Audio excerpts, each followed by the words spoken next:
Welcome back to the 5 best DFS tips here on the 33rd team with our in-house DFS expert, Jordan Vanek. Jordan is one of the most accurate DFS players in fantasy football land. So, Jordan, this week we're going to go through our starts of the week at quarterback, running back, wide receiver, tight end, and defense. So let's start with the QB position. Where are we going at QB this week? Who is the best player to play in DFS? There's a little bit of tricky injuries right now with T. Higgins, Jamar Chase, some of the other quarterbacks and their top players, but the quarterback that I'm going to, no matter what, is going to be Geno Smith. Washington secondary is not very good, and they have the receiver to kind of beat them out with DK Metcalf, similar to what we saw with A.J. Brown. These bigger bodied receivers give these Washington corners problems, and there's no Sweat, there's no Chase Young. They just got destroyed by the Baltimore Ravens. They need a bounce back game. I think this is the one that gets it done. I love that. If we're going for running back this week, there's always a lot of options. Are we paying up this week, or is there anybody that's really cheap that sticks out to you? Like, where's your mind going right now for running backs? It's got to be Tony Pollard. He's still getting a ton of snaps. He's still playing pretty much he's the workhorse running back. He just hasn't had this crazy breakout situation since week 3 against the Cardinals. Obviously, he found the end zone and found some receiving work against the Chargers, but other than that, he's been under 10 points in 4 of the last 5. But this Giants team with Danny DeVito pretty much starting at quarterback, like Cowboys should be in control of the ball. And when they have the ball, their offensive line blocked really well against Philly. They just weren't able to kind of get it done in the red zone. I want Pollard on the outside. I hope they start giving him these outside type touches because they've been running him in between the tackles, and that's just not who he is. This week should be a bounce back week for Pollard. I love that. Do you worry at all about a blowout? Because I mean, like the first time they played each other, it was 40-0 in the first game of the season with Daniel Jones.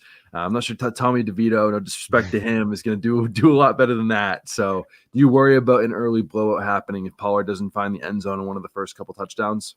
So with this matchup, I'm not so worried because they threw pick sixes. And it was just one. They blocked a kick. I think they returned it for a touchdown as well. Yeah. I think the Giants are going to try to just, hey, Saquon, here's the ball, go get it done. And as long as he doesn't fumble, and, the Cowboys recover for 6, it should be an easy week for Pollard to get enough touches in the first half. Love that. What about wide receiver? Obviously, there's the most options at wide receiver that you could start of any position. So where do you see yourself going in this big haystack of wide receivers?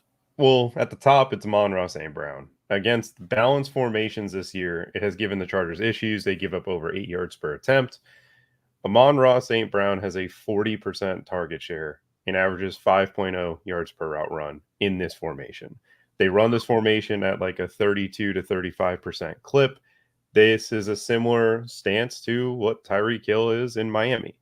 These are the only 2 players who have over a 40% target share in this formation and average over 5 yards per route run. So Tyreek Hill, think of Amon-Ra as similar to what we think of Tyreek Hill, and at the price range right now, he's too cheap at 8,300. I think he should be up in the 9Ks. If we were not spending up at wide receiver for an Amon-Ra St. Brown, who would be like a cheaper option we could go for this week? I really like the cheap options in Tennessee. Okay. Obviously, we just saw the Tampa Bay Buccaneers defense kind of get shredded by Houston. It's obviously a new week, new things, but Kyle Phillips is a guy that I think can come that safety blanket because we know Will Levis is comfortable and has the arm talent to throw over the middle of the field. We've seen Kyle Phillips kind of operate as this guy that just somehow sneakily gets these like down the field catches. And we know that Tank Dell, they had issues covering him as a smaller, shifty type wide receiver. So for me, Kyle Phillips at 3K is really intriguing, especially on a slate of this size and just kind of where the field has been going at the receiver position. Love that. And for the tight end position, where are we going this week? Is it a pay up week? Is it a, go for someone cheaper this week? For me, it's Dalton Schultz. Dalton Schultz at the top against the Cincinnati Bengals. They're one of the worst teams against inline tight ends. We saw George Kittle just a few weeks ago absolutely dominate them. Houston has a San Fran scheme implemented into their offense. I think this is another spot where the rookie quarterback finds a safety blanket. And I also don't think this is a boom week for CJ Stroud. I think that Lou Anarumo is going to give him some problems, give him some confusion, and he's going to want to find his tight end. And then at the cheaper option, Trey McBride. He's got an elite snap share, He's running a ton of routes. Kyler Murray's back, so they're going to be kind of better targets available for him. It's a big question mark, but at the price tag of 3,500 on DK, I'm willing to just play it. And if it, at worst case scenario, it's like a 5-point play at tight end, you just got to hope that none of the other tight ends go for 20.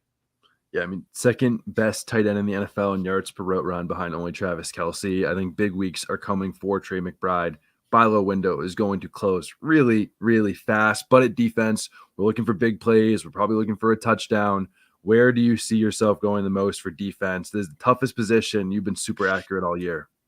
For me, it's, again, I just talked about the Dalton Schultz being a tight end I like. Well, if I'm not getting to Dalton Schultz because of that price, I am going to be playing that Bengals defense.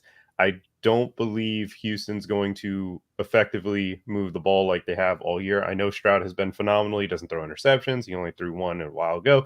I think this is a spot where Lou and Arumo can get after him and kind of cause that. And if I go to the top, there's only one defense up top that I have a ton of interest in, and it is the Pittsburgh Steelers, who just got Cam Hayward back on that short week, now had 10 days to kind of get everything going. And we've seen Jordan Love struggle with pressure.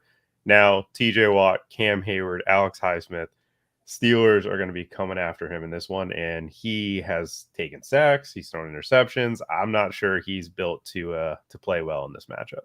Yeah, you heard it here first. Jordan Love going to be in trouble for this week, but that is it for the best DFS tips for Week 10 with Jordan Vanek.